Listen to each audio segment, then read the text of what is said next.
has been your greatest challenge with weight management? Keep tweeting at NTV Kenya at Lubembe_Winnie. I've seen some of your feedback, but of course we'll be sampling them a little bit later. And that is the question of the day on your screens. What is the greatest challenge that you have experienced with weight management, either before or probably you're dealing with the same right now? Let us know.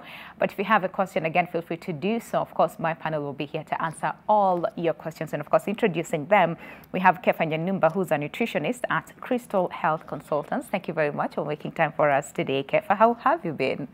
Doing fine. Been a while since we saw each other, yeah? Yeah. You've been well? Yes, I'm all well. right. Yeah. And then we also have Edward Nganga, who's lived, experience, of course, with obesity, but he is here to share his story as well. Thank you very much, Edward, for making time for us this morning.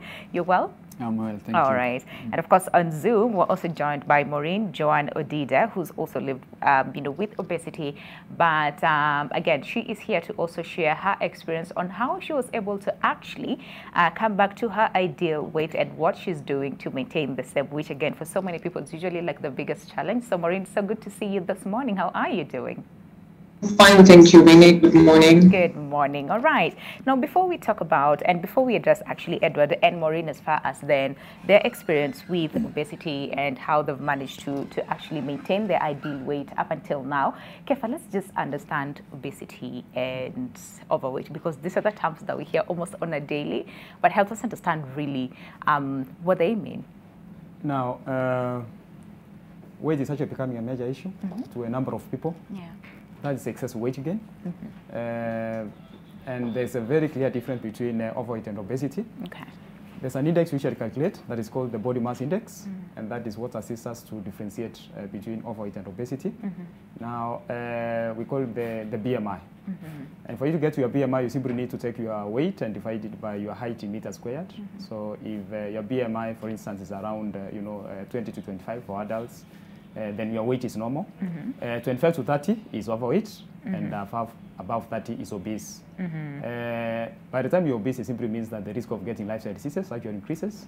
And we are talking of conditions like diabetes, hypertension, high cholesterol levels, etc. And these are conditions that have really become very common nowadays. And you need to change your lifestyle. Yeah. And we're also seeing a rise of the same in children. And I know we'll focus on it, just a little bit later. But in the country, where would you say we are at now? I mean, like I said, the WHO is actually calling this a ticking time bomb if nothing is done to make sure that we either halt or reverse the rising numbers of the same. But in the country, how are we doing? Now, we're actually not doing well. Of course, we know that Kenya is not number 1 in terms of obesity. True. But of course, we also need to address this issue with seriousness, because a number of people are actually gaining weight. It will be surprised to know that, women are likely to gain weight more than men. Okay. And of course, people in urban areas are likely to gain weight more than those in the rural those areas. from rural areas. Okay. So this is actually a serious issue that we need to address as a country. Yeah. All right. Yeah. And when it comes to like the weight issue, the whole subject about weight, it's usually sometimes people actually approach it in a very we have to be very, very careful in terms of treading in those areas. Yeah. But like what you're saying is that we clearly have a problem. It's not only in the country, but of course, across the continent, that is Africa. And we need to address this as soon as possible so that we do not get to a point where we cannot do anything, right, in terms of reversing the same. But before we focus on then, what do we need to do to make sure that we reverse all this? Let's talk to Edward, and I'll start with you, Edward. Again, let's talk about life before, because you told me, you were just living your life. You're just living your best life, but then again, got to a point where you got sick and you went to a hospital, right? Take us back then. What happened? What exactly, first of all, took you to a hospital? Okay, I used to go to the hospital. Yeah. And the doctors will tell me your hypertension is in the borderline. Okay. And I used to ignore it until one doctor told me, you will ignore the hypertension issue, and then in your old age, you'll be treating 2 things, the hypertension and a damaged organ. Then that really caught me. Okay. Because now I began now learning about health issues. I began now informing myself. Then I realized most people, due to ignoring hypertension and diabetic, they end up damaging their kidney. And now you have a bigger problem. So that's when now I began the journey.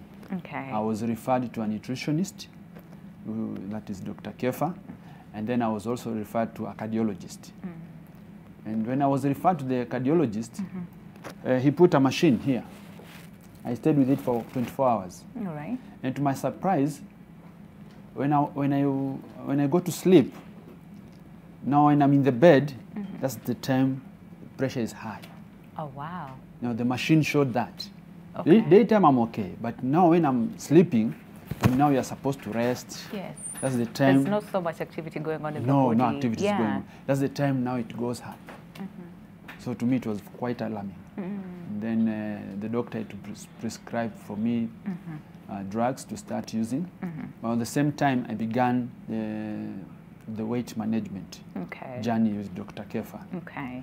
That's, I'm talking back in 2011. 2011, yes. Yeah, so since then I've been reading a lot, informing myself, and the most critical thing is how to maintain it. To maintain, that's the most critical. It's not easy. It's because not easy, you can discipline yourself in diet, you can discipline yourself, it's okay, but how can you be able to maintain your weight for that such long time? Yeah. So that's, now I'm back on exercise and also being keen in what I'm eating. On what you're eating. Yeah. Okay, all right, and again, well, it's been a journey because clearly since 2011, yes, up until now, yes, it's a challenge in terms of managing and maintaining the ideal weight, but you're here and you're doing it, you know, so that means it is possible, right? It's possible. So before you went to hospital for hypertension, right? Paint a picture for us how you were before you went to the hospital in terms of your weight. What was your lifestyle like? Just paint a picture for us. Actually, I was just living a normal life. All right. I knew nothing about health. I knew nothing about diet. Yeah. I was just eating. Yeah. And what were you eating? Just normal food. Okay. Just eat because you're there to. So now when the hypertension began, it came up with other things as well. I used to suffer fatigue, and the only thing that could heal me is total bed rest. And you know, you can imagine forcing you to be on bed for maybe even a week. Oh, wow. And it used to really bother me so much, because now how can you explain that to your boss? Secondly, I used to also, you know, hypertension, it begins, you can't even tell. You're always sickly, always sick. I was the type of people, we were in the doctor yesterday, I was the type of people who every Monday fall sick on a Monday. Okay. When you're expected to be in the office, you're now sick. you are sick. Yeah. And how can you explain now why every Monday? Single Monday you're not in the office? So there was a lot of issues in my life.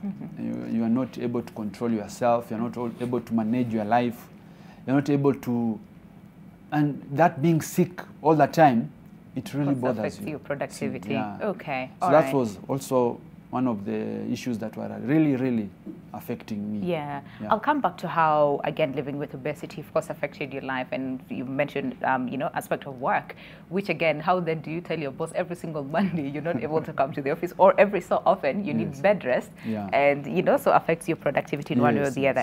All right. But Maureen, let's talk to you. Again, 2015, of course, your life changed. Number one, for the better, because you had your child, your firstborn. But then again, this is also where your journey with obesity began, right? Yes. All right. Let's go back to 2015. How was Maureen in terms of her weight, your lifestyle, and of course with the birth of your baby? Okay, Maureen has always been a chubby baby. I never used to watch what I eat. I would eat anything. And now this was my second pregnancy, so I really didn't care. All I wanted was just to eat. I get my cravings and I eat. You're told to eat, okay? So you can't starve yourself.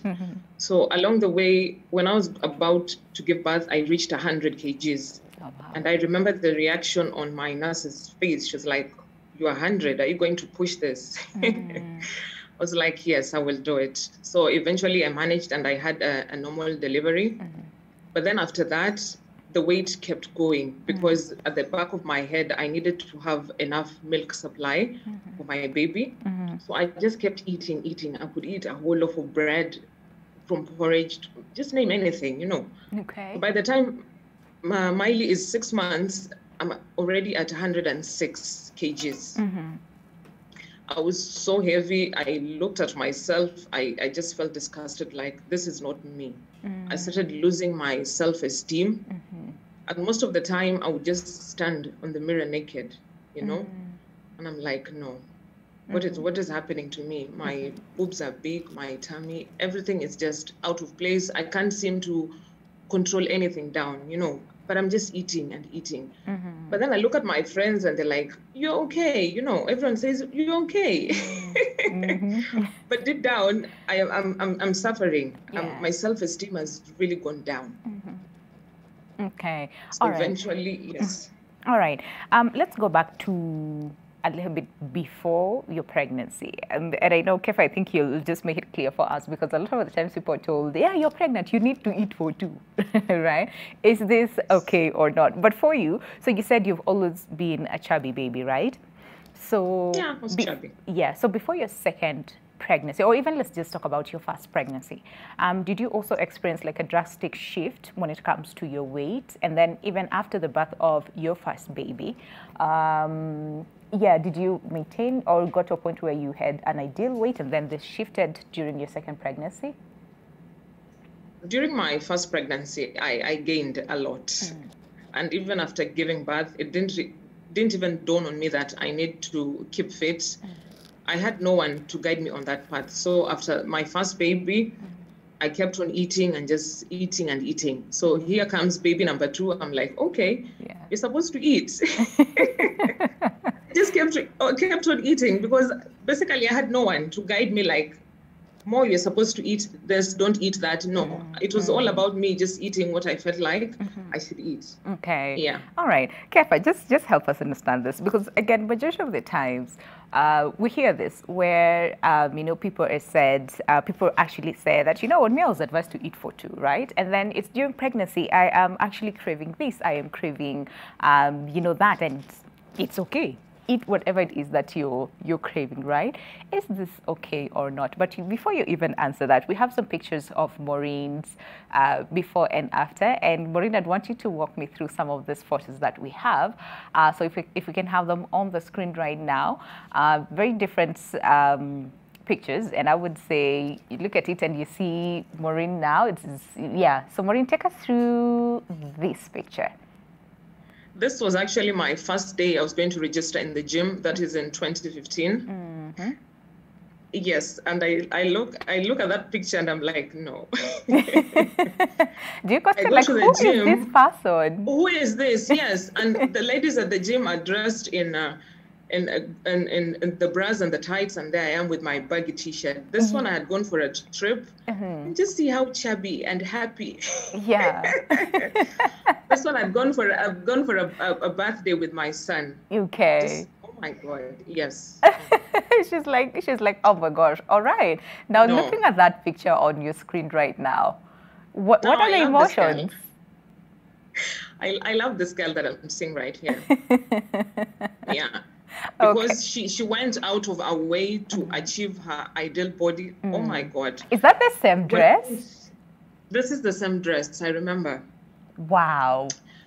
Yes. When I went for this event, I remember the fundi told me, Mama Africa, you've taken the entire material. Oh, wow. Wait, what? Yes. But then again, so do you alter it for the other picture? Yes. The dress had to be redone again by the fundi. She had to just cut it down again. What was his reaction when you took the dress for him to alter? She couldn't believe it. Like, oh my God, this is you. Like, this is half of what I made. You know. But then my entire wardrobe had just to change. I had to resize or just give out everything. Yes. All right. And you look really, really amazing on this picture that we see on the screen. And you're saying, I love this girl because she went all out to make sure that she achieves the ideal weight, right?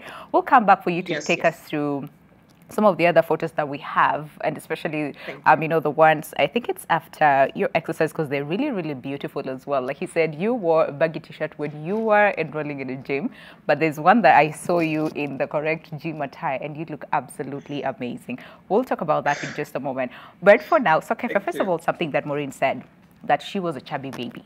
Right? And I know this is a thing, and especially us in our African setup, where if a baby is a bit chubby, we're like, yes, they're very healthy, and this is good.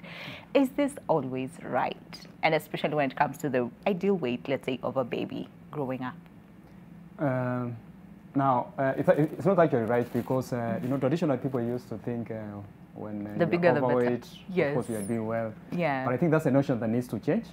Because, as I said, you know, excessive weight gain increases the risk of getting lifestyle diseases. There are so many ways we actually determine that. I talked about the BMI, you know, the waist circumference, and there are so many other ways. Now, there's something you talked about when it comes to the cravings. They're actually very common during pregnancy, and craving is actually the way the body, you know, cries for nutrients. And cravings are very common during pregnancy, because you know, women don't prepare when it comes to pregnancy. We understand that during pregnancy there's usually increased nutritional needs, and therefore what they need to do is to prepare. I've seen a number of, you know, women, for example, who eat fast foods even during pregnancy. The baby wants it. Yeah, so that increases, you know, the risk of excessive weight gain. Okay. And of course, it comes with a number of dangers. For example, you know, the risk of getting conditions like gestational diabetes increases. But we can be able to prevent all these conditions with the preparation. What do I mean when I talk about preparation? Yes. This is what I mean, that you need to make sure that you're sitting down with a nutritionist 6 months to or even 1 year to pregnancy, so that you can be able to get a meal plan that addresses what you're supposed to eat, how you're supposed to take your meals, and when, so that by the time pregnancy comes, you know, your weight is not above the recommended range, and that will actually assist you prevent some of the complications that come with the excess weight gain. Some of them are very dangerous during pregnancy. That's very interesting, because you see, majority of the times, okay, and especially sometimes, pregnancy happens and you realize, oh wait, I am pregnant, right? So then what happens in such a situation? Because like you said, you need to prepare like 6 months or even a year before, and this is for the ones who are planning to get pregnant, right? So when it comes to then preparation, so aside from preparing the meal plans, right? What else are you doing during this whole year or 6 months, or let's say even 3 months, you know, just to make sure that you are ready for the pregnancy? Okay, now what we're talking about is a lifestyle change. You understand that our lifestyle comprises of a number of components. Of course, a healthy diet is very, very important. We are talking of other factors like exercise, very important, because exercise plays a key role when it comes to weight management. It also controls a number of you know, medical conditions like high cholesterol levels, etc. We are talking about stress management. We know that stress would also predispose us to a number of disease conditions like hypertension, etc. And stress, most people are really stressed nowadays. We also talk about rest, and all that is actually going to prepare your body for pregnancy, so that when pregnancy comes, you are not at risk of gaining excessive weight, because that is what's actually affecting so many women. Okay. Yeah. But what about then if you just get pregnant without the preparation? Does it mean that you're doomed? It means we just need to be proactive, take a step very fast. Unfortunately, at times we discover that pregnancy has come, and we just continue with our normal lifestyle. So whereby you have cravings and you just go for unhealthy foods. What we just need to do at that point is just get a nutritionist to guide you in terms of what you're supposed to take. Of course, you could do a number of tests for you to be able to identify which are some of the nutrients that you might be lacking. When you're going to see your gyna, you know, try to ask for some of the exercises that can assist you during pregnancy, so that you can be able to manage your weight, because it's not obvious that, you know, we are supposed to gain too much weight during pregnancy. We should not assume that is supposed to happen. Yes, we are supposed weight gain is expected, but of course, what is happening with most people is they gain too much weight. After that, of course, they end up fighting lifestyle diseases. And remember, you need to be healthy for you to take care of the baby. Absolutely, and also putting the baby's life, you know, at risk, like you said earlier on. So are cravings normal or not? And I know Edward is just someone like feeling out of place right now. We'll come in just a moment in terms of then. And I said, because he also said, me, I was just eating, living my life, just eating and eating and eating, right? But Kefa, very quickly before we come back to Edward, in terms of cravings, are they normal or are they not? Because I've had a lot of stories where even some nutritionists will tell you, no, cravings are not normal, especially during pregnancy. So is it normal? Is it not? Now, I said that craving is the way the body cries for nutrients, and the Yes. question is supposed to be, why is the body crying for nutrients? It's because of what you call lacking. nutritional imbalances. Yeah, because most people have adopted a Westernite lifestyle whereby we're eating, processed foods that are full of empty calories, meaning they don't contain, nutrients, and because of that, we end up getting cravings. Now, we understand that there are different types of cravings. There are people with the cravings for salty foods, for example. Some people have cravings for sugary foods, and others have cravings for fatty foods. Okay. But we can be able to address these cravings. Now, I've even seen women actually eating, stones, Yes. during pregnancy, and that happens Yes. because of lack of certain nutrients, Okay. iron. All right. But these are issues that we can actually be able to address. There's an interesting article I read about a woman who was actually craving smoke.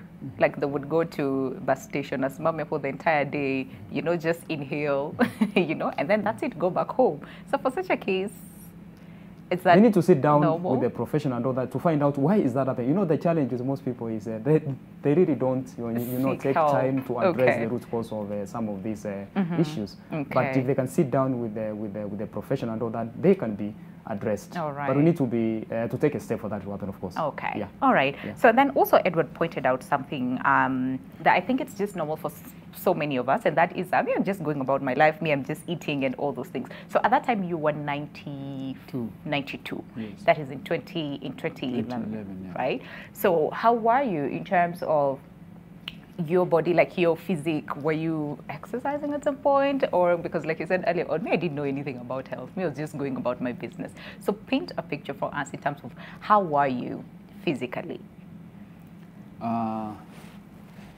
I like the doctor's slogan. He says 80% is diet, Okay. 20% is Exercise. Yes. So if 80% already is wrong, because you're just eating for the sake of eating. Even if you do exercise, it comes to nothing. Yeah. So I used to do, but not that intensively. I used to just jogging and just jogging. But I was very huge. Yeah. And then, weight comes with problems. So I was huge.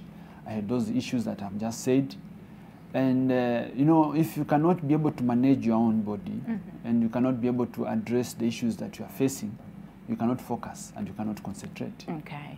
So you start like colliding with colleagues at work, with the management, simply because you're not taking care of yourself. But immediately I began that journey, things changed. So the change was good for me because it was like a shock to my body. And within that year, by the end of 2011, I had already lost 10 kg. Oh, wow. I was approximately losing like a kg to 2 every month. And after that, now the problem is to maintain that weight, to be consistent in that weight. Now that's when now I began vigorous exercises. Mine was indoors and jogging. Okay. Yeah. All right. Yeah. Now, let's talk about your family, because this is the thing that we hear almost on a daily, and that is, this one runs in our family. Us in our family, we're just big, or us in our family, we're just small, right? So in terms of your family, that is your siblings, right? How were they? Were they maybe as chubby as you were, or they were just okay? Okay, my mom was a huge lady. Okay. And so is my dad. And then I was like the huge among all my siblings. Okay. All right. But now as we speak, sometimes when I walk with them, they look older than me. Okay. Because they don't maintain. Some drink, some they don't care about what they're eating. Okay. Of course, it's a family thing because it's all about genes. But what also really struck me most is my parents had hypertension, diabetic. So it used to bother me also. I didn't want to suffer the same. Okay. So the only thing that I could do is by then it was exercise. Okay. Until when I came to meet the Daktari, and then now I began learning about nutrition. And diet. Okay. All right. And before I go to Maureen, Kefa, again, because a lot of people probably would ask, so then what really causes this? Yes, maybe it's our lifestyle and stuff, but then again, genetics. Is there like any genetic link towards the same, or is it more of a shared lifestyle? Now, it's actually true that genes actually contribute a lot when it comes to excessive weight gain. Okay. But that is just like 10%. But the fact that you come from a family whereby almost everybody is overweight does not mean that you are going to be it has anything to do with genes. It's just like a gun with some bullets inside. Okay. So what pulls the trigger is the lifestyle. Yeah. So, but it's not automatic that if you come from a family whereby most people have diabetes or they're overweight, that you are going to get the same conditions. Yeah. There's something that you always mention, and that is, of course, the food is prepared more or less the same. So, of course, all of you will end up eating, same food in terms of the lifestyle. So, I think that is something we also need to consider, because if you come from a family of, let's say, 5 people, and all of us are eating the same foods, we are likely to get the same conditions, so we are likely to gain, weight, all of us, and therefore, as much as we are talking about the genetic side, I think that is something else that we also need to consider, because our lifestyle is infectious. True. And that is where at times we think that lifestyle diseases can also be infectious as well. Because we share. Okay, based on the behavior, right? Yeah. Okay, all right. So Maureen, you said you were a chubby baby. Again, take us through like your family. Is this the same case for your family? It's my late mom and dad were really chubby, plus my sister, but my 2 brothers were not chubby. So basically, I think I got it from my mom and dad. Okay.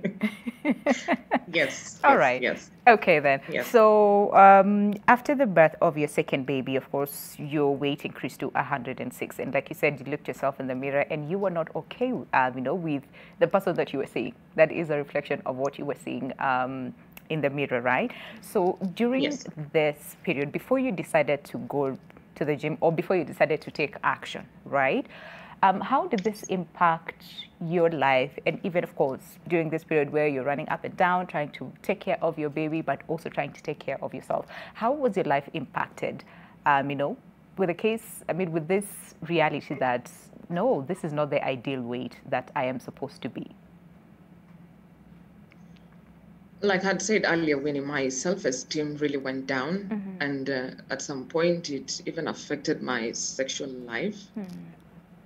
And my marriage was affected by it in a big way, I just kept looking at this girl and I'm like, no. I reached a point that I didn't appreciate myself. Like I would even look at another woman and I would start comparing. Like, let me use example like Winnie. Oh God, Winnie, look at Winnie's breast. They are normal. What is wrong with mine, Winnie doesn't have a tummy. I started doing that comparison, like, why can't this be me? Why can't I just be like those other normal girls? I actually at some point decided to call myself I'm not normal, But then now I realized it had to be me. I had to wake up and just say, you need to take care of yourself. Nobody's going to do it for you. And nobody's going to love you harder. It has to be you. So that was just a wake-up call on me. And I remember that time I told my partner, listen, I think I'm ready. I want to start losing weight. And he was like, okay, go for it. And I hit so hard, Winnie. I put myself into it. I went hard. I said, I don't want to know what I'm going to lose. If it's everything goes, let it go. But I just need to see this other side of me, and experience this ideal weight that I will be comfortable in it. Okay. And I went so hard. And I remember sometime after a while, 1 year or 2 years, there are people who couldn't even recognize me. They're like, is this Maureen? Like, is this really you? That is how hard I went. Okay. So since the birth of your child to the time that you decided to take action, how long was that? Let's say from now, I got really serious in 2016. 2016, yes, that's when I got into it. And even after I went to the gym, I saw the way they handled me as a plus size. Day one, Winnie, that was a turn off. Nobody wants to guide you in anything. I've never held dumbbells in my hand. I felt like nobody wants me here. So I just went back home, went back on Facebook, got some guy who now started sending me DVDs by Shonti. That is how I ended up falling in love with home workouts. I am a product of home workouts, Winnie. Wow. I did like it like that. for one full year I did it. Home workouts and just healthy eating. That is how I lost so much weight. And by the time I realized now I'm having chubby skin, then I said, okay, it is time now I go to the gym. And funny enough, I went back to the same gym. Okay. Were they able to recognize you? They were like, you look familiar. I'm like, I'm that same girl you guys had no time for. It is the same girl, you know? Yeah. Same girl, yes. Okay, yes. I see that. Okay, and it's a really, really good thing that you're saying. I think it's the same thing that Edward, is saying that, listen, I do majority of my workouts at home. And again, with Edward, it's a little bit of jogging and walking and all that.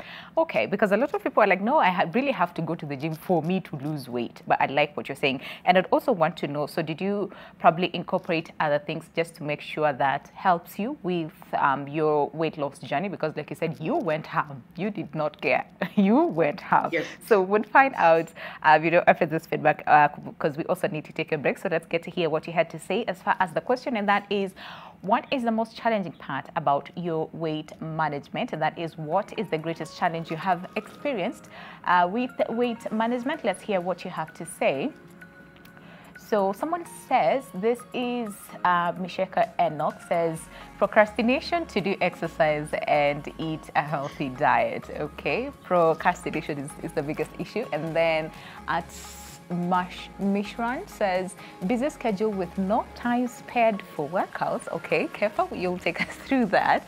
And then at Yuge0 says, planning to go for a swim, 30 minutes too after eating, then falling asleep instead. Okay, and then someone else says, lacking weight itself. Okay, all right, we'll go through that as well. So keep tweeting at NTV Kenya at Lubembe_Winnie. We really want to understand what has been your greatest challenge with weight management. And of course, we'll be looking at your feedback plus more on the discussion after the short break. Stay with us.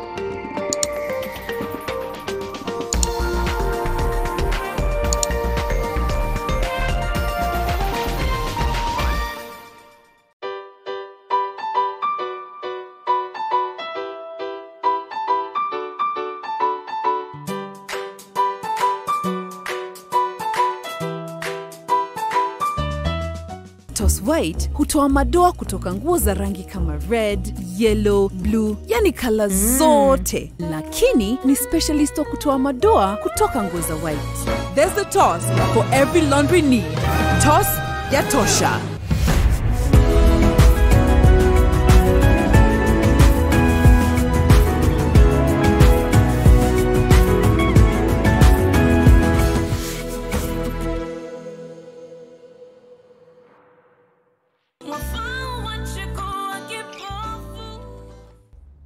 From now on, if you want to talk to me about our child, you communicate it through him.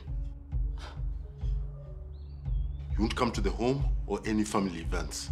Come on, I'm family. Family doesn't do what you did to us.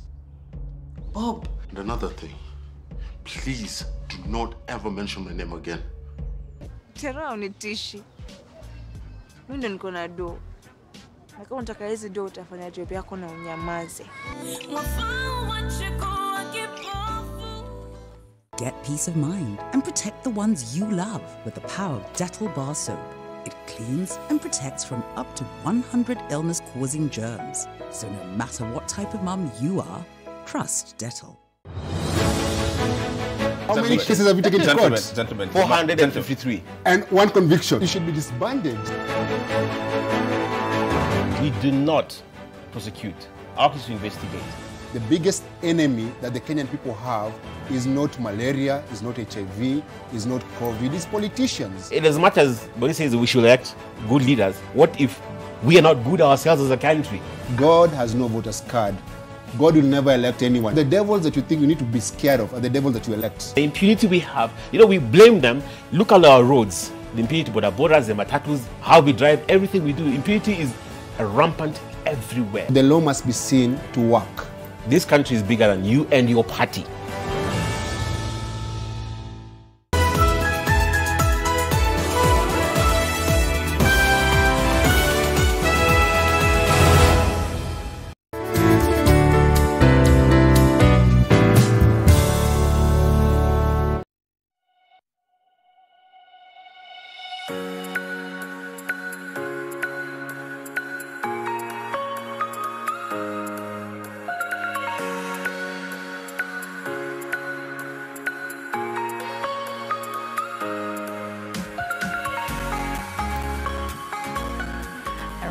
Welcome back. Glad you're still with us. This is Your World, and just in case you're tuning in right now, today it's all about the burden of obesity. And of course, we're trying to understand, so what role are we playing to lead to that increase of the cases of obesity, not only in the country, but of course across the African continent, and what we need to do to make sure that you will reverse the situation. Of course, the question that we're asking you today is, what has been your greatest challenge with weight management? Once again, what has been your greatest challenge with weight management? So keep tweeting at NTV Kenya, at Lubembe_Winnie, and of course we'll be sampling your feedback as we continue with the show. But at the same time, I know most of you might have so many questions. Feel free to also give us a call. The numbers are down on your screen. Call us and ask any question that you have. Of course, my panel will be able to answer all your questions as far as weight management is concerned, cases of obesity or overweight, and what we can do, and especially when it comes to our children, which according to the World Health Organization, this is actually a pandemic in itself. And that is the cases of obesity amongst the children, that is childhood obesity. But quickly going back to the discussion, so when it comes to then, Kefa, and especially when it comes to like the risk factors for obesity, are there some people who are more at risk of developing obesity or overweight as compared to the others? Yes, the answer is yes. We were talking about the genetic component. So if you come from a family where most people actually, overweight or obese, you're likely to be obese because of either the lifestyle or maybe the genes. Number two is metabolism. If you have a slow rate of metabolism, which is the rate at which your body is functioning, you are likely to gain weight faster, despite eating, small portions of food. And maybe the question would be what affects our metabolism rate is the nutritional imbalances that I talked about. There's so many other factors that actually that would actually increase the risk of excessive weight gain.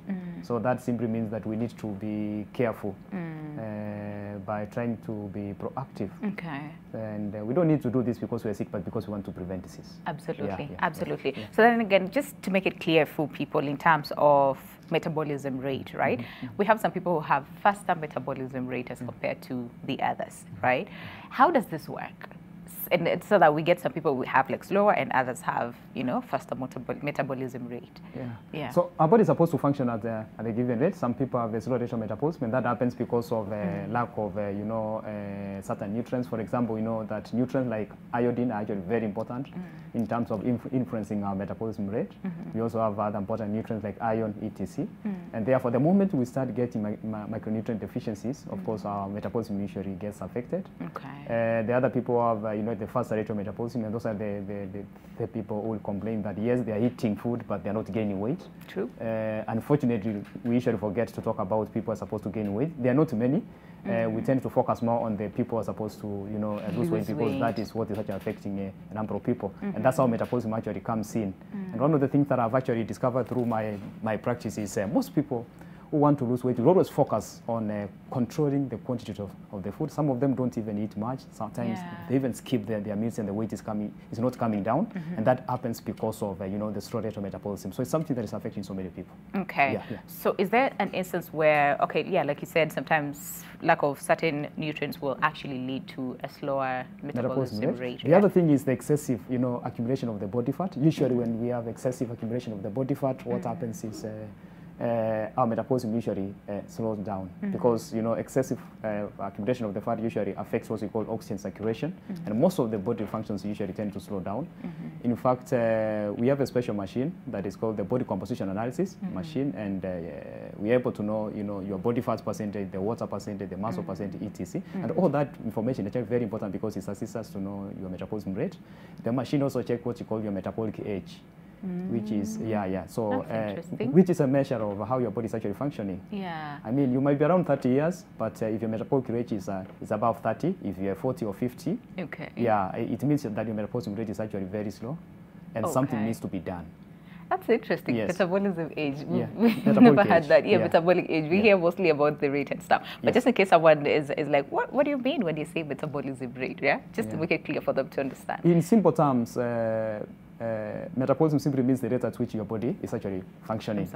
So when that rate is actually too slow, it simply means that you can actually eat very small quantities of food, but your weight is not come down. Why? Because the rate of energy expenditure is actually on the lower side. And that's why, to me, I believe that, you know, for us to effectively manage weight in a sustainable way, what we need to do is to focus on the quality of the food instead of the quantity of the food. Unfortunately, that's what everybody's actually doing. And it's discouraging so many people because they're trying to do everything, they're exercising, you know, they have controlled their food portion, they're taking one slice of bread in the morning and the weight is not coming down. It's such a discouraging number of people. Or completely doing away with like certain, you know, foods. For example, we hear this a lot where me, I'm off carbs completely. I don't take this, right? Is this okay or not? Of course, we'll focus on the same in terms of then what is the healthy way of, you know, losing and maintaining your weight as compared to unhealthy ways of the same. So Edward, of course, you were impacted. And like you said, at work, you're not able to be productive.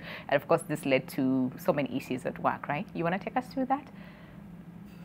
Yeah, because, you know, food can be medicine. This also, it can also cause problem to you as well. I remember I used to go to work, and because you are like, you don't even trust yourself. You can't tell. You always feel like, what if I feel sick? What if I fall sick? What if I fall sick? So that comes ringing in your mind. And you are not confident even towards your work. You are not confident in doing anything. I remember I used to go to the hospital, even ask for sick off. You insist to the doctor to give you the sick off. That is a gone story. And this is some of the issues that people go through and they are not aware. You don't know. You're just going through a situation and you're not aware. But now when you come to see the doctor, then you realize, okay, it should not be, that's not me, the case. You're supposed to be healthy and good looking. You're supposed to be confident in life. You're supposed to be, I mean, exercising and doing good in life. But when you are uncertain about how to go about it, most people go through that and they are not aware. That's why you feel people who are maybe approaching 40, you hear somebody fell down and died, collapsed and died like that. Why? Because maybe that person had hypertension, didn't know. Or maybe diabetic began, he didn't know. That's how it happens. You also said that you used to fight a lot with your co-workers. Why was that? There's a situation in life I came to learn much later. This thing called midlife crisis. It's a reality that people must face, either in marriage or even at work. Because maybe when you began working, you had a lot of expectations. You are so ambitious. When you reach at a certain point, nothing is coming out. You began being frustrated. And then at the same time, you have a health crisis. You're not aware. So when those things come and they come together like that, you end up now having problems. Like every little thing sometimes might actually trigger you. So that's how it happened. Did you face any form of stigma? Because I know when it comes to men and their weight, the stigma is not as bad as compared to women and their weight. But did you face any form of stigma? Let's say from like external sources. That uncertainty is the most, I mean, to me that was the big problem. Being so uncertain, even when you are going to work or even when you want to do something, you're not so sure. Because you always feel like you'll fall sick, You don't know why. So we have some pictures of you. Take us through this particular picture. Who is actually you on this picture? Is it the one with the white or the other one? That's the back 2011. Yeah. That's how I used to look like. So which one is you? Both of me. Oh, wow. Both. All right. Okay. So both of these two people is actually both you. Both me, yeah. Interesting. So the one in t-shirt, you see how huge I was. Yeah. And then now in jacket there, I began now working on my weight. Okay. That is back 2011. Okay. Yeah. All right. Yeah. That's interesting. Okay. And of course, we can clearly see the transformation now. And since 2011 all the way up until now, you're able to actually maintain the weight. Though you're saying, listen, it is very challenging. but you're doing it. You're doing it and you look absolutely amazing. Of course, during the break we were discussing and you asked how old I think you are. And I actually guessed way lower than actually your ideal age right now. So it's amazing to see the transformation. Yes. But you said for you mostly the stigma was within, not from without, right? No. Okay. Just within. You're not so sure about yourself. Okay. Yeah. All right. Let's talk to Maureen. So Maureen, you decided to go and lose all this weight because, of course, your life was impacted in so many ways, like you said earlier on. So you actually decided to do more of home workouts. And just in case someone is tuning in right now thinking, wait, so what kinds of workouts were you doing that you were able to actually lose so much weight within 1 year? Maureen, are you there? Okay. Maureen, okay. I was. Go ahead. I was using Shanti, and that by that time Insanity was probably the in thing in town. So I used to do Insanity, and then along the way I got Jen Mukami's detox. I did the 10-day detox. I lost about 6 kgs. But then again, I would still eat this unhealthy stuff, but I still went on and on. So eventually, I think in 2017, I was like, no, I need to be serious with this thing. I can't just keep walking in and out of it. At some time, I stopped eating ugali, I stopped eating chapati, rice, just to ensure that I go hard. Okay. When I now went to the gym, I used to get to the gym at around 3:30 a.m. Wow, you were ambitious, right? I was. I had a great trainer. He was called Tyson, and Tyson just told me, he taught me to be independent. Like, hey, you don't need to depend on a trainer, He taught me how to lift weight, what I need to do by myself when it's not there. So by 3:30, we're in the gym, we are working hard and stuff. By 6, we are out. I know what I'm supposed to eat. Everything was just working in place for me, and I just loved it. I became a gym rat. Yes, okay. Yes. So every single day you're in the gym, and then you said you also did like a detox program. For how long did you go through the detox program? For Jen Mukami, it's basically 10 days detox. Okay.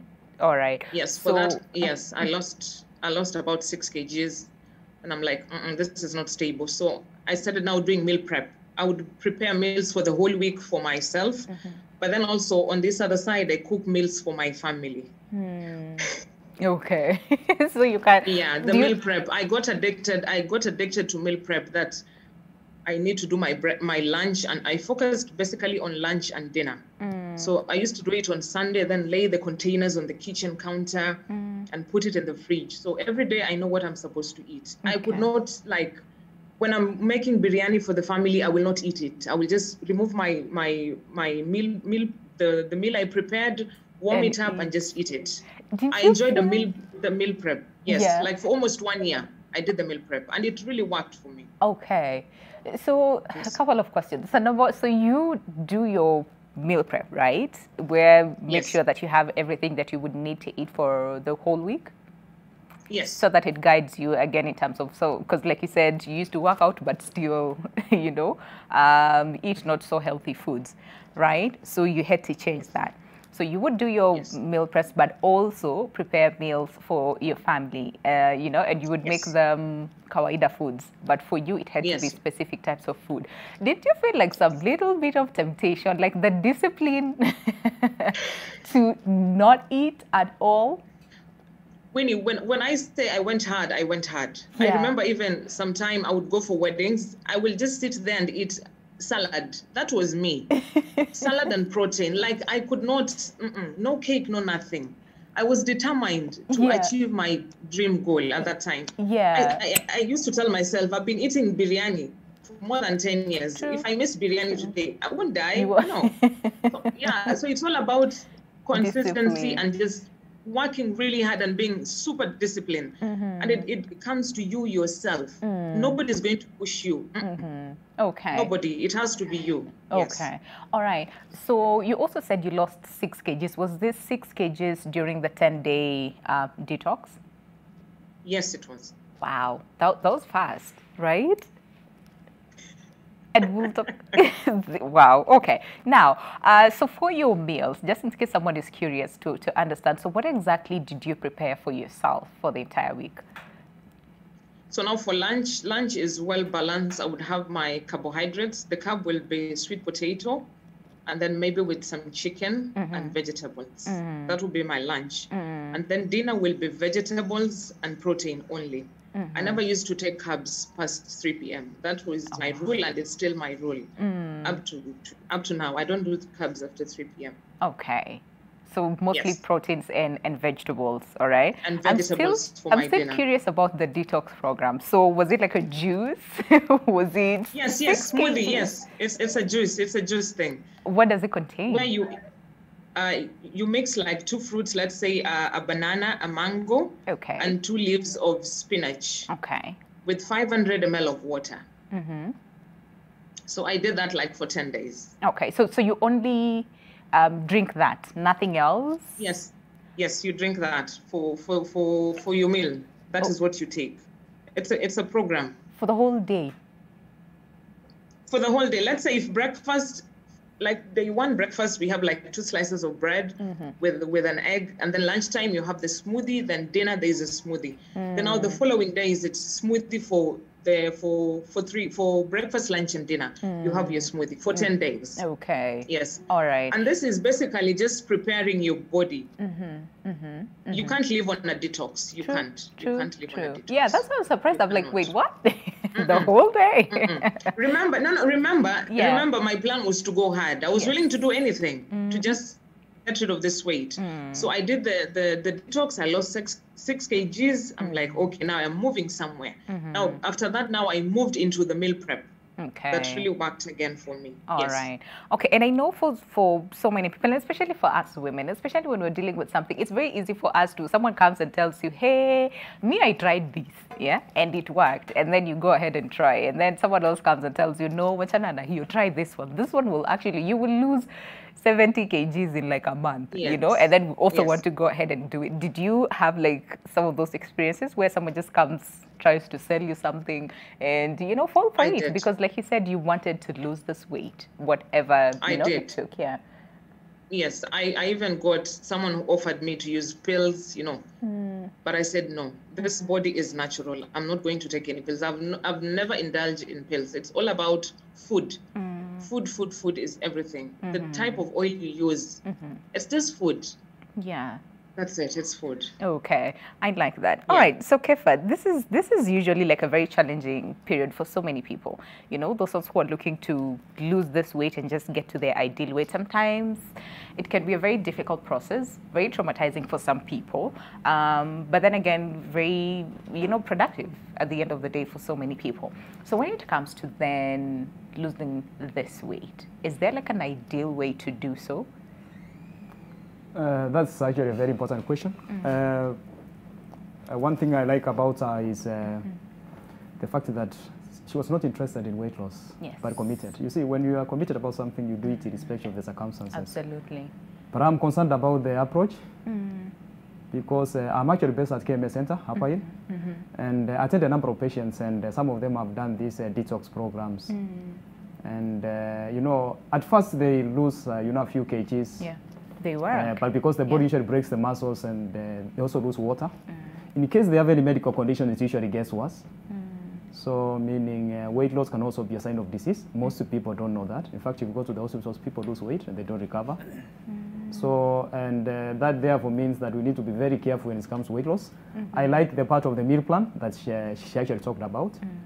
And that is what actually assisted to achieve sustainable weight loss. Yeah, because she said the detox most people was not have gone for some of these her. funny programs in the market, and they're getting a number of disease conditions. I've seen people get conditions like arthritis, digestive disorders, and all that. And I think it's very important for me to set that record straight. That the approach is actually very, very important. Now, for us to get it right when it comes to weight management, we need to start by asking ourselves the right question. Which is not, how can I lose weight? To me, that's the wrong question. The question is supposed to be, why am I gaining weight? And the answer cannot be because I'm not taking, smoothies. I mean, it will not make sense.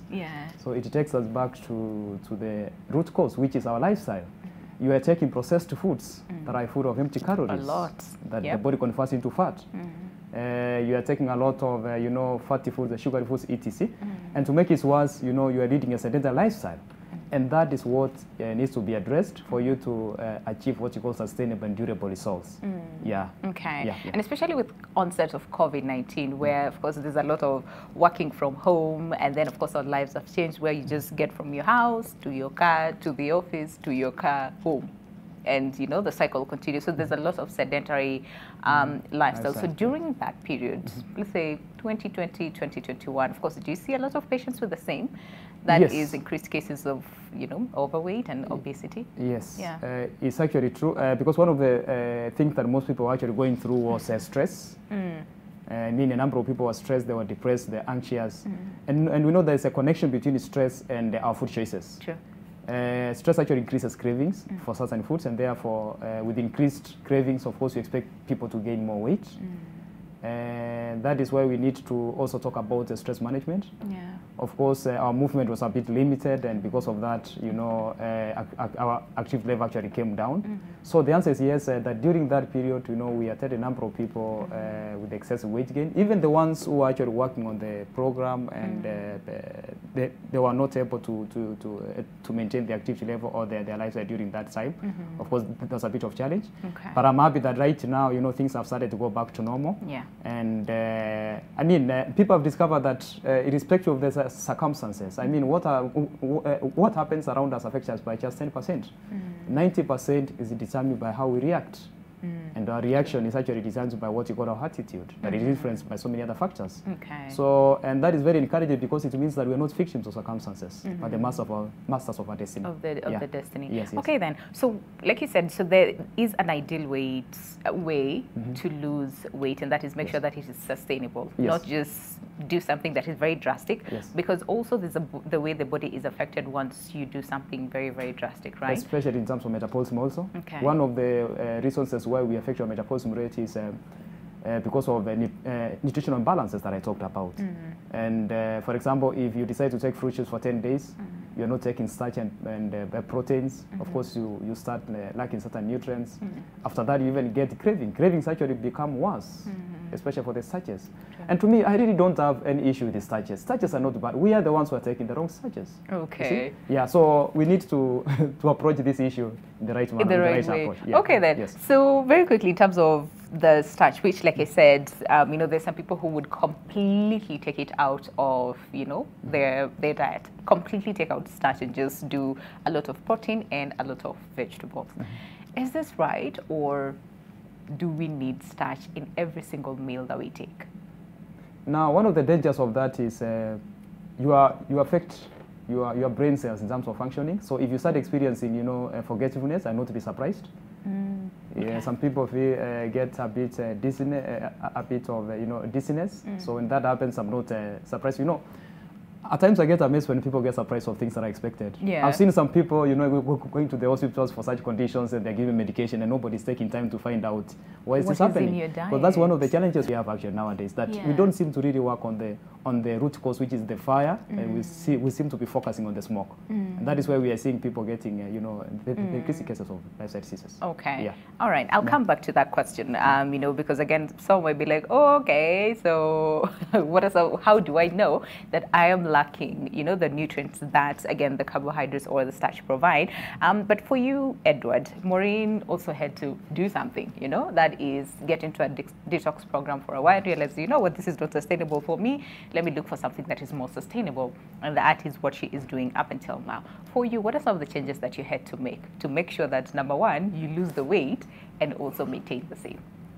Yeah, when I saw the doctor, Dr. Kefa gave me a schedule, eating schedule. I used not to drink water.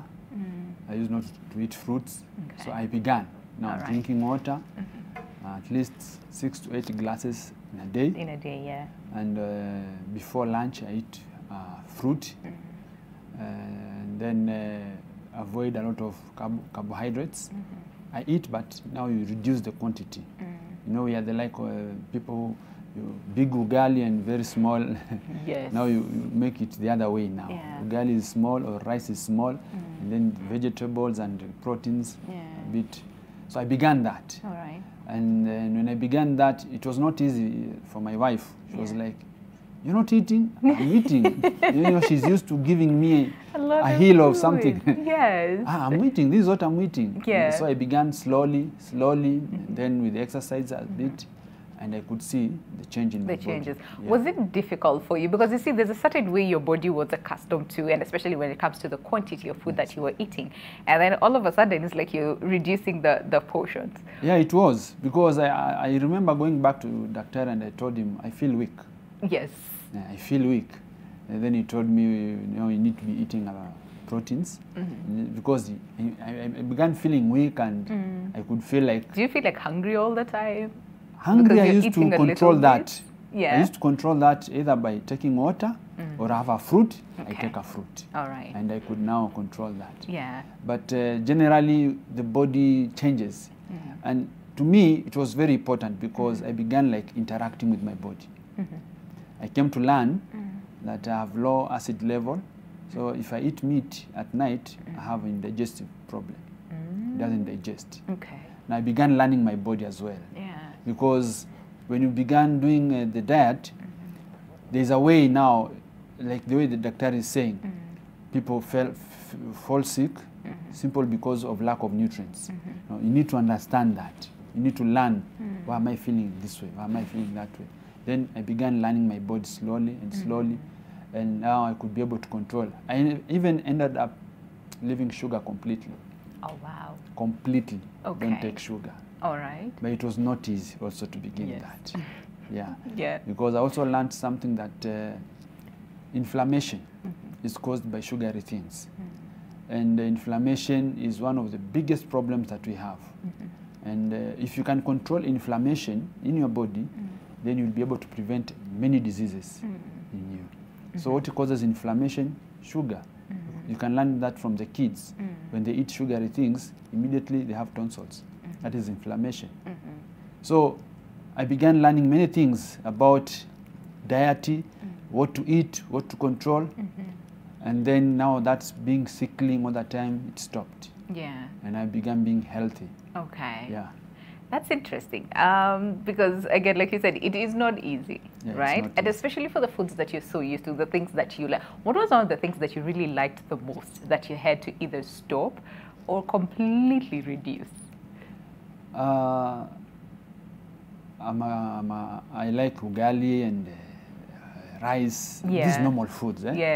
But now, I still eat them, but the quantity... Very controlled. Yeah, quantity is controlled. Okay. And then when you come, I mean, maybe you go to maybe weddings or places you'd want to eat a lot. When you go there, your conscience is always awake. You see people going in a bouquet, and then pile their plate. So to it's me, like I feel like and that's heaps of wrong. food. Yeah. Just take something little. Yeah. Make sure. I normally joke. Joke with my colleagues. Yeah. I tell them, the way you took that plate, let it go back the way it was, without anything. Don't eat and then leave some of the thing. Yeah. No, okay. finish All right. everything. Okay, and also Kefa talked about the quality of the foods that you're taking and not so much so on the quantity. And we also know when it comes to food pairing, there's also a bit of a problem there, and especially, you know, in our culture as Africans. So we'd also want to understand that and much more. But in case you have any other question, feel free to give us a call. The numbers are down on your screen. Kefa is here. Plus, we also have Edward and Maureen, who lived, of course, with obesity, but they were able to actually fight it, have an ideal weight, and of course maintain their ideal weight up until now.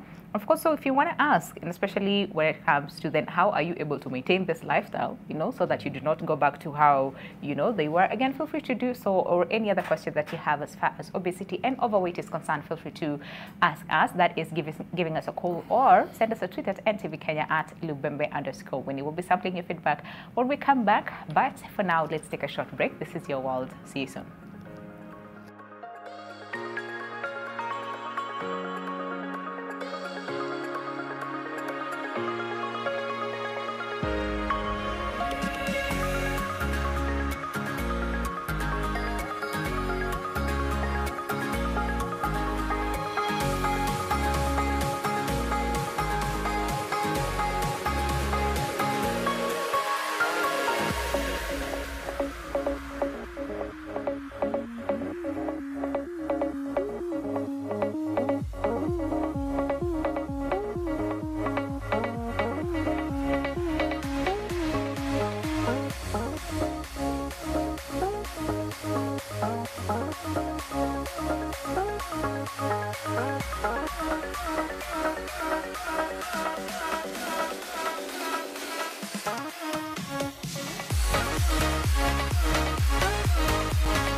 Kila zuri lina kafara yake.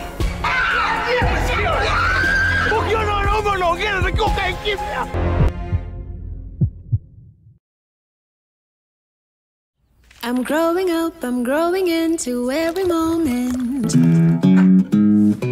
Thanks, Mom.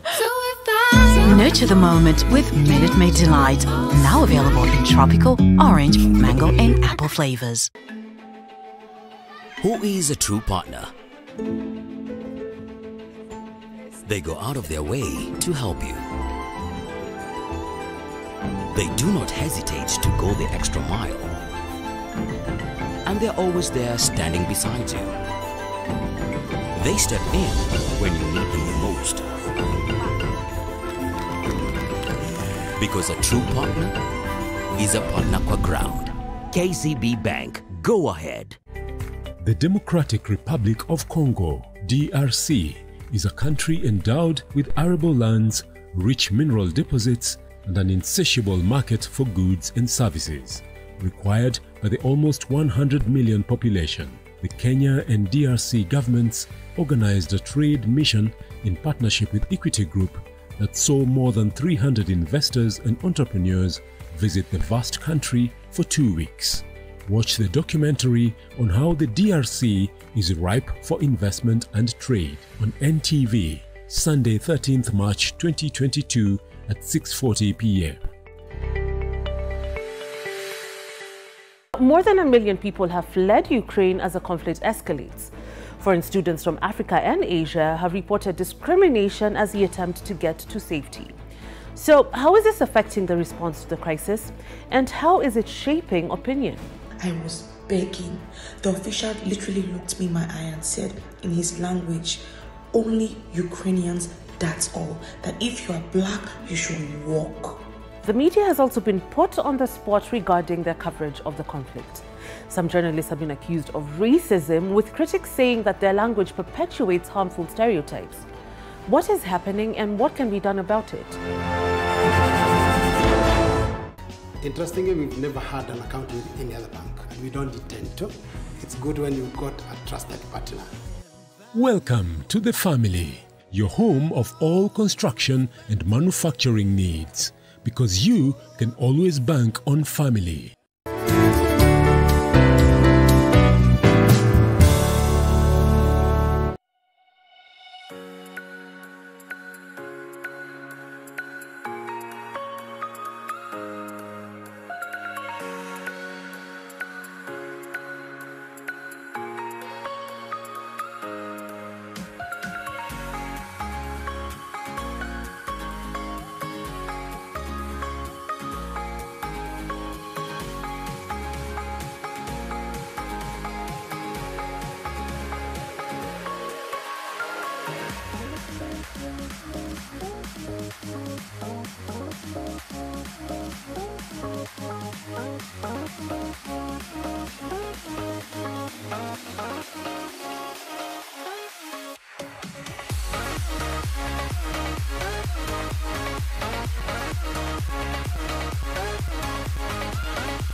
All right, welcome back, and of course with the last piece of the conversation, and it's all about the burden of obesity today. But before we continue with the discussion, a bit of the stories, and tens of thousands of people protested across France to call for more attention to the climate crisis in the run-up to presidential polls next month.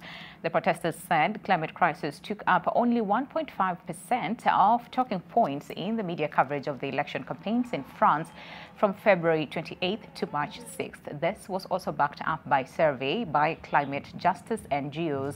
Organizers said 80,000 protesters took part across the country, including 32,000 people in Paris. The Interior Ministry, however, said just around 40,000 demonstrated, of whom 11,000 were in the capital. Plus aussi. Il faut que les médias en parlent plus. Après, c'est vrai que là, le contexte est compliqué avec la guerre en Ukraine, mais il ne faut pas oublier l'essentiel aussi. Parce que ça concerne tout le monde, c'est planétaire. C'est pour le bien de l'humanité, en fait. Le climat, en fait, c'est une bombe à retardement, et à mon avis, ça dépasse même le Covid et d'autres choses, en fait. Si on ne s'en préoccupe pas maintenant, bah, ça sera fichu, vraiment fichu. Ouais. Déjà, c'est déjà bien plombé, et pour moi, ça surpasse le Covid et la guerre, en fait. Hein. Pas du tout. Par exemple, le rapport du GIEC, il a complètement été ignoré par les médias, ce qui est vraiment dommage parce qu'il montre bien l'urgence de la situation, et c'est scandaleux que ça passe inaperçu. Et comme dans le film Don't Look Up, en fait, on n'en parle pas du tout. Donc, voilà. We are affected by the eco pipeline because it passes through my village, and many people have already lost their land, their property, their lives, livelihoods, cultures are being lost. So we are here to tell the people of France to join us together so that we can stop Total from constructing this oil pipeline. And elsewhere, Shanghai residents have expressed concerns over sudden mandatory lockdowns in residential neighborhoods across the city, but approve of the tightened measures as China wrestles worst virus outbreaks in 2 years. China placed all 17 million residents in one of its biggest cities under lockdown on Sunday as virus cases doubled nationwide to nearly 3,400, and anxiety mounted over the resilience of its zero-COVID approach in the face of the worst outbreak in 2 years. The southern tech hub of Shenzhen told all residents to stay at home as the city struggles to eradicate an Omicron flare-up linked to neighboring virus ravaged Hong Kong. The lockdown and the suspension of public transport will Last until March 20th, a city government notice said, adding that it would launch 3 rounds of mass testing. The move extends an earlier lockdown imposed on the city's central business district. Shenzhen reported 66 new infections on Sunday, a fraction of the 32,430 confirmed the same day in Hong Kong.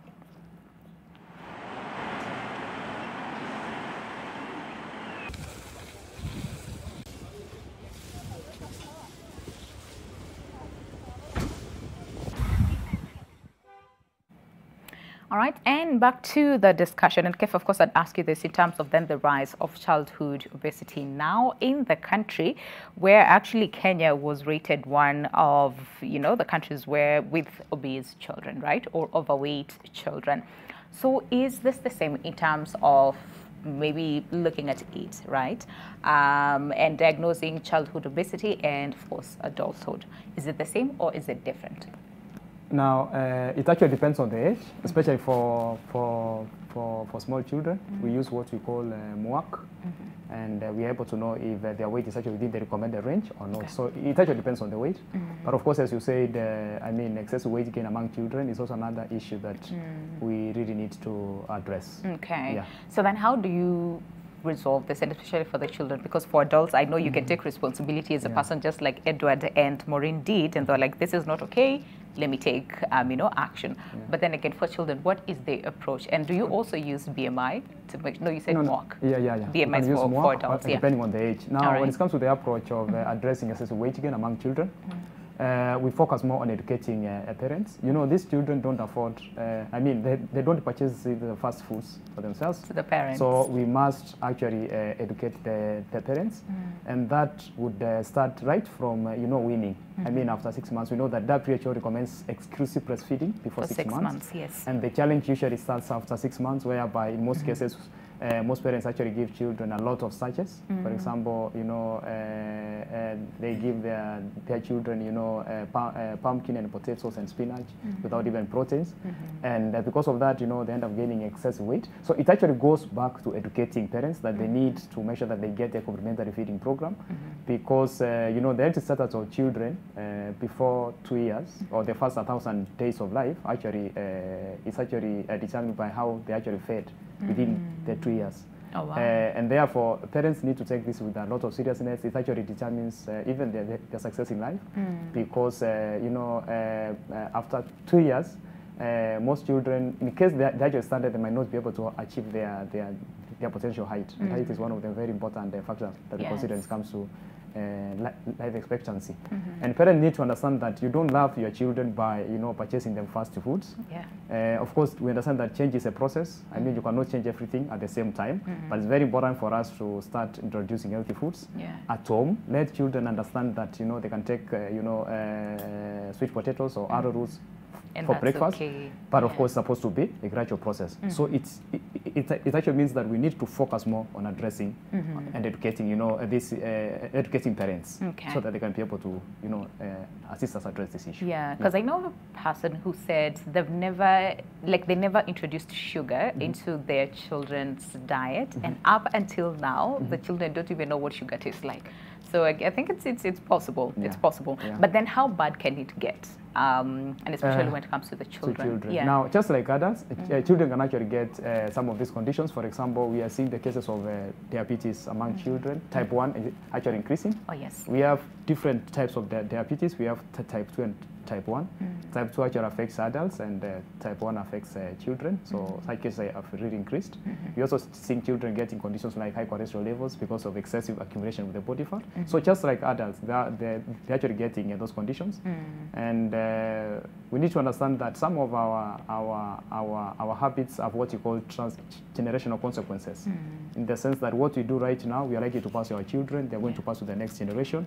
And it's very, very important, therefore, for us to make sure that we change our lifestyle. Yeah, completely. Yeah. Okay, then. So, Edward, maintaining the diets, right? And let's say this new lifestyle that you've adopted since 2011 up until now. I'm sure someone is watching and thinking, how are you able to do that? Yes, reduce your portion of food, but focus more on the quality of the food.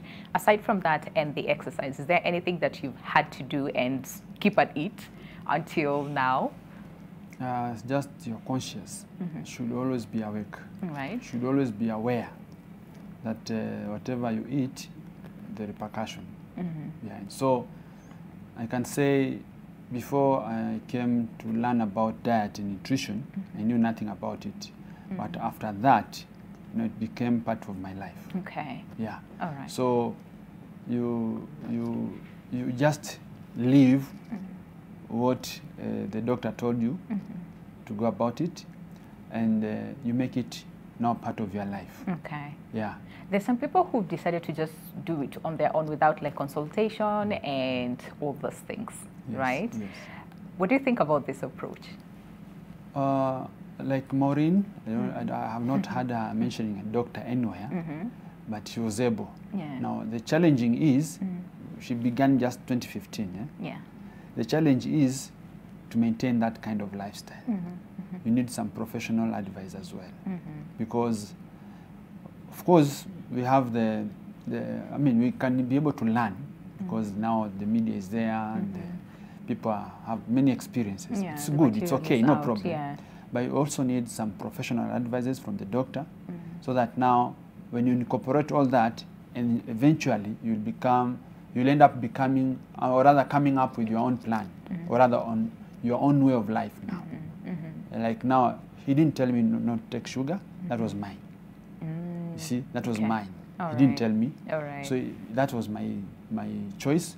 I stopped sugar, I stopped milk, I just take black tea, black coffee, and then I put herbs as my sugar, the turmeric, ginger, I mixed 4 of them. Yeah. That is that is my sugar, and a bit of lemon. Yeah. So that's what I take. Okay. Because eventually I learned also that whatever goes through your gut, that's where the problem begins, in the gut system. So sugar is poison. So when you avoid putting sugar in your gut system, you'll avoid many issues. Okay. Yeah. Kev, I'll come back to you, on that question of sugar, because there's a lot of controversy surrounding the same, just as it is with BMI, because there's some people who said BMI is not the only way you need to look at it in terms of diagnosis of obesity. There are other things, because BMI is not accurate. It's a lot, okay? But so, Maureen, for you, again, so did you at some point, because like you said, you also had to adopt a new lifestyle, also went back to the gym for toning and all those things. But in terms of then management of the same, which is, where there's a very, very big problem amongst so many people, how are you able to do it? And have you at some point maybe gone for consultation? I haven't done any consultation. I'm just doing this by myself. Okay. And some of my friends, they've seen my results. And I'm actually working with a few of them. I am doing life coaching and also doing meal prep for them. So the more I do the meal prep for my clients, I also do it for myself, and it's really workable for me. Yeah. Because I'm able to control what goes into my stomach. I'm in charge of what I eat. That's the best part of it all. I'm maintaining this lifestyle. So there's no way at any point I'll decide let me just go back to my old ways. I cannot. Yeah. Yeah. Okay. Yes. So the meal prep is really helping me. As I also help my friends, it's also doing me a favor as well. Okay. So how do you know then what, let's say, for example, your clients or your friends, in terms of what their body needs and the quantity that their body needs? Because again, it's different for different people. Sometimes what works for you might not necessarily work for them. Yes. Yeah. Now, what I've discovered, it's all about portion. You might be eating right, but you're still overeating. So basically, the portion is the big problem. We are working on the portion. Yes, you're eating your sweet potato, but how big is it or how small it is? So just getting the right quantity in your plate is everything to me. Okay. So portion is my number one. Yes. Okay. And by that, I'm seeing results from the people that I'm coaching at the moment. All right. So aside from that, any other thing or any change that you also had to make sure that you maintain this lifestyle that sometimes can be very challenging for so many people? I am a lover of wheat. I love wheat to death. Okay. Yes. Yes. So I do my level best just to say no to wheat. Like I cannot. So yes, I get away with it once in a while. Like now my birthday is coming soon on Wednesday. So I'm looking forward to enjoying my cake. Yeah. But Have after one that, day. I will do. Yeah. Yes, on yes, cheat day. yes. But after that, yeah. No, I will just do away with the wheat because I know how badly the wheat can affect my weight. Yeah.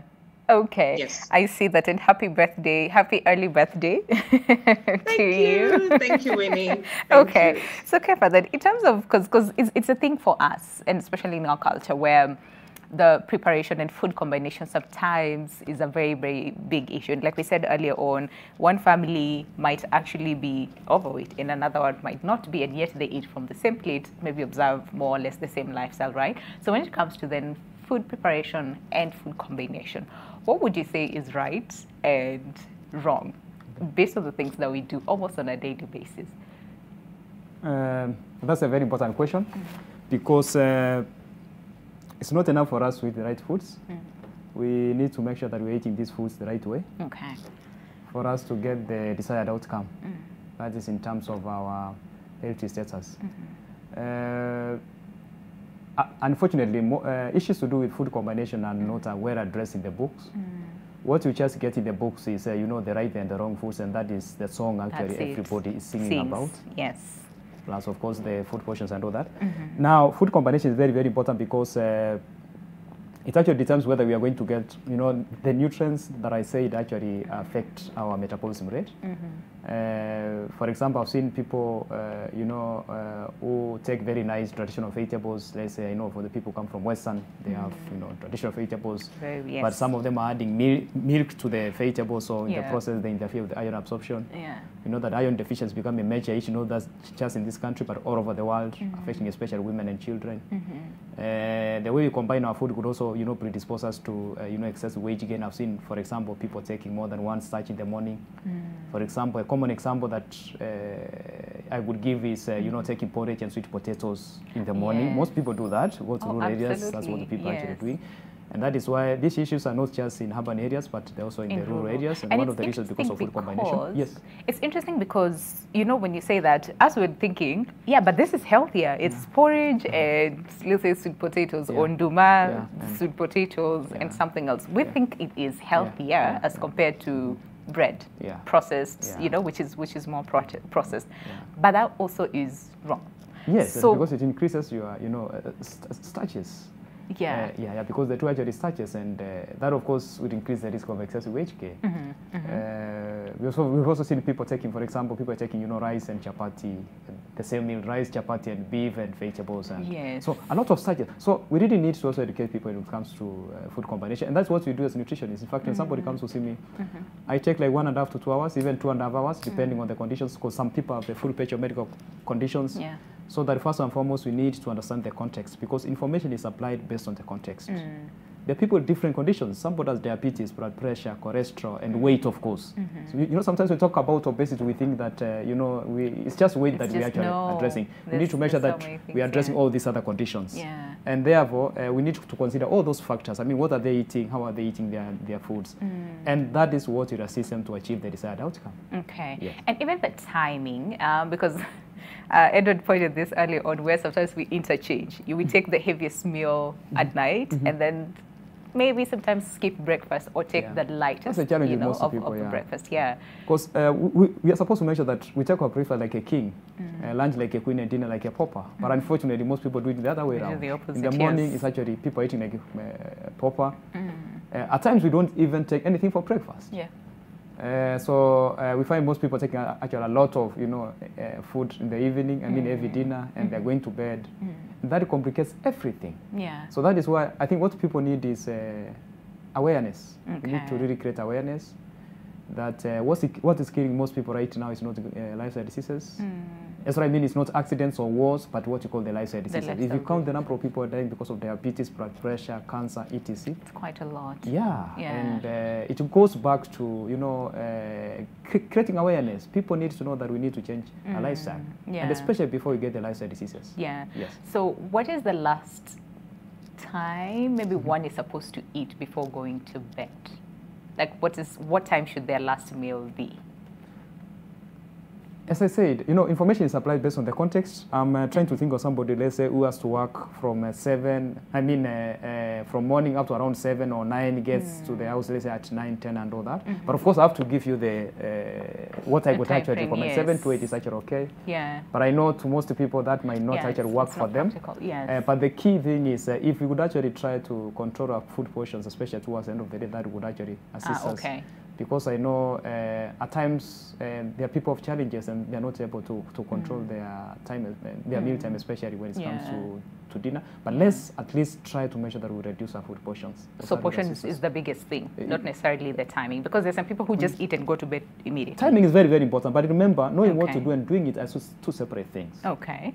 Yeah, I'm giving you an example of a case whereby somebody's supposed to work from up to 9 and it gets to the 9:30 and all that. Does it mean that they're not going to take dinner? The answer is no. They have so to. As much as you know, we are giving people information. What we usually try to do is trying to make it as practical as possible. Of course, as we monitor the results, because you know the process is actually what determines the outcome. Yeah. So, but we must understand that people have a lot of challenges and all that, and that is why it takes a lot of time for you to get a meal plan that actually works for someone, because you need to understand the context. But of course, the earlier we take our dinner, the better. The better, yeah. Absolutely. Yeah, because we hear most of the time people tell you, oh, you need to, don't go to bed, you know, immediately after you eaten, which is absolutely true. So take a bit of what, like 30 minutes to an hour, 2 hours, sometimes 1 2 hour, hours, before you go to bed. Okay then. All right. So Edward, let's say right now, in terms of then managing the same and the people around you, because like you said, your family, you know, majority of you were chubby, right? Now that they've noticed the change that you have experienced, you know, all this while since 2011, does that motivate them to also check on their lifestyle? And even, let's say, the people around you, your immediate family, for example, your wife, your children, you know, how has your life in terms of the change impacted their lives as well? Actually, most of my friends, I like when they tell me I motivated them to do exercise and even to pursue diet, because that also makes me to maintain, because now people are seeing and they are motivated. I am influencing them and they are happy about it. And that's the reason I'm here also. So I have to maintain, because I should not be here today. I'm looking busy. The pressure is on, tomorrow, so I have to maintain. So the key thing for me is eating is okay, no problem, but get what you're eating. But the most vital thing is to burn it. So that means exercise is a must. Because you have to burn. If you don't burn, then it will accumulate. And then it will be an issue. Okay. You experience a lot of, like you said earlier on, fatigue, cases of fatigue, you know, you're just tired almost all the time. You needed to rest most of the time. Has that changed now? Completely. Okay. That has changed. Even being sickly changed. Because as I told you, inflammation is also another issue. And it is caused by food. So when you avoid inflammation, then you'll avoid diseases, because most of the disease begins from inflammation, the so-called homa, simple because of what you eat. Maybe during the weekend, people will go and enjoy themselves. Come Monday, you are sick, caused by what? Inflammation. You went and ate maybe a lot of sugary things. So when you start learning about diet and nutrition, there's a lot of things that you'll avoid in your life. And as you avoid them, you become healthy. Because if you don't fall sick all the time, that means your body is now creating immunity, and you're also becoming healthy and strong. And stronger. Okay, all right. And Maureen, for you, as far as, of course, the change that you experienced since 2016 is when, you know, you're able to see some of those changes. Even part of 2015, 2016, up until now, how has your life changed? I am super active. Okay. All right. Yes, my energy level has just gone high, and I'm really happy about that, because I can't begin my day without working out. I must work out. It's either morning or evening. All right. So the energy level just keeps me going. After that, I'm able to run my business. You know, I'm able to engage my clients. in it, and they see how hard I have worked. So in a way, I'm also motivating them just to push harder, not to quit. You know, I tell them I didn't gain this weight in one day. You know, so Winnie, basically, you have to be super patient with yourself. You know, super patient kabisa, and then this weight will just go as long as you're eating right, you're working out once in a while. You're on the right page. Okay. Yes. Do you relapse at any point? Because of course we understand sometimes, yes, it's very easy for people to lose the weight. Okay, not necessarily easy, but you can lose the weight, but maintaining is where the problem usually is. So do you maybe experience a bit of relapse where you went back to maybe not exactly what you weighed, but you know, gained a few because you relaxed, you're like, you know what, see, I lost. Yes. I went through a storm in 2020, and that's the moment I decided, you know what, let me put everything aside. I'm not working, I'm not eating right, you know. I went back to my eating and I ate. So the minute I realized, all this effort I did is going to be in vain. Yeah. I need to wake up, you know. This storm is not going to last forever, and my life has to go on. So I just did a 360 and just started again on it. And I'm happy where I am right now because I'm able now to control. I'm able to control what I eat. And what I went through in 2020 made me realize, yes, you're going to get challenges along the way, but don't let it drain you back, you know, to the life that you used to live before. True. Yes. Okay. All right. And Kefa, what are some of the other factors that sometimes, you know, pushes people back to relapsing, you know, getting back to the weight maybe that they had before? First and foremost is the approach when it comes to weight loss.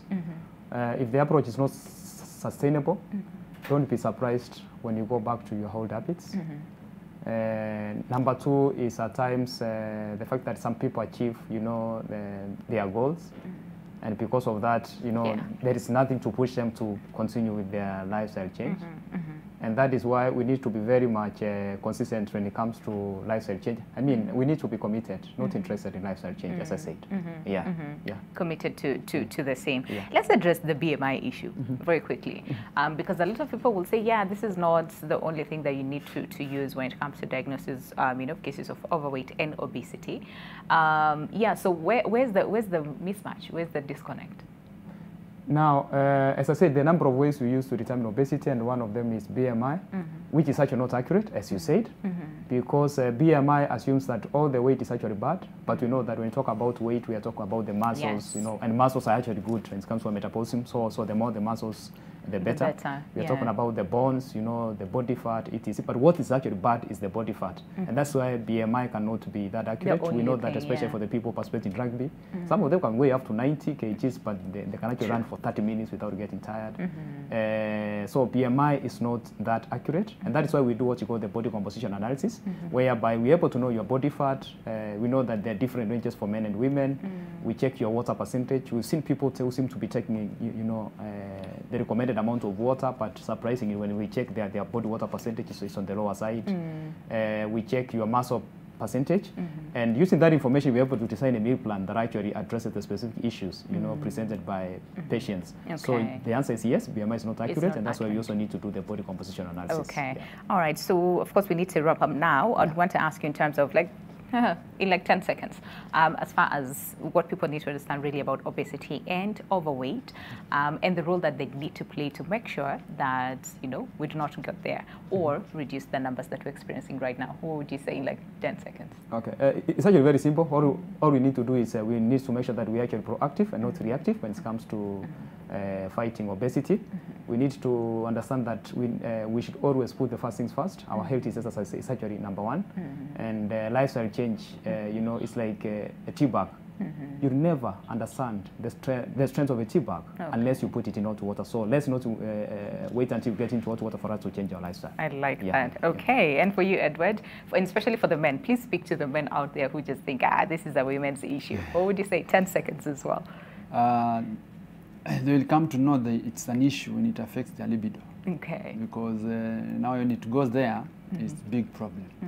But weight and health lifestyle, very, very important, extremely important. Okay. The people need to start it not because of a disease or an issue, as early as now is important. Okay. Very important. I like that. And Maureen, 10 seconds as well for you, especially for the women maybe, or some who are like, I'm struggling with this. What do I do?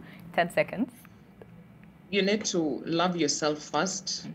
Self-love is everything to me. So once you accept that this is you, you do something about it. If it's working out, if it's eating healthy, and walk that journey. Okay? There's nothing like you'll get another body in heaven. Love yourself here on earth. Okay? Self-love. Okay, I like that. I think we'll just close the show on that note. Self-love is very important. Take care of yourself here and now. Don't say it later on when we go somewhere. No, do it now. Okay, so my name is Winnie Lubembe. Thank you very much for watching. And of course, a special thank you to my panel of the day. Of course, help push the conversation out there as far as obesity is concerned. I'm sure that you've learned a lot from today's show. And of course, a special thank you to everyone who put together and made sure that the show is a success. We say thank you for watching. I'll see you tomorrow morning. We'll be discussing about emotional intelligence. But until then, God bless and stay safe. Goodbye for now.